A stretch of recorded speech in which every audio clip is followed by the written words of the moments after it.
สวัสดีครับมื้อนี้เรามากินข้าวครับกินข้าวเที่ยงครับ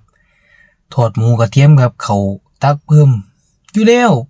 สั่งข้าวมาเนี่ยบ่อิ่มหรอกครับหลายคักแล้วก็ได้ทอดหมูกระเทียมเนาะแซ่บแซ่บๆครับตอนเที่ยงยัดเอายันเจ้าของบ่อิ่มครับไปตักข้าวมาเพิ่มจนพูนถ้วยนะครับเบิ่งเนื้อไก่ต้มครับมันเป็นน้ำซุปต้มเนาะผมก็ตักออกจากน้ำซุปเป็นตาแซ่บครับนุ่ม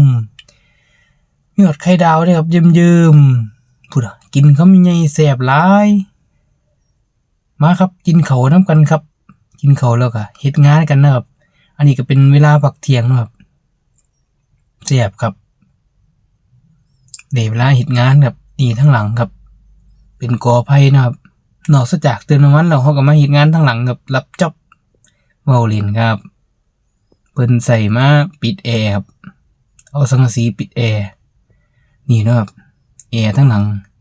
ย่านน้ำหัวใส่บ่หัวดอกครับฝนตกมันสาดใส่หม้องพัดลมเนาะทั้งหลังก็เป็นตาย้านครับก็ฟ้ามาปิดมันค่ำแล้วเนาะ4 โมงก็ว่าค่ำแล้วกำลังมืดเลย4 โมงสิเข้า5 โมงนี่เอาสังกะสีโปะไว้ในเวลาเลิกงานแล้วครับ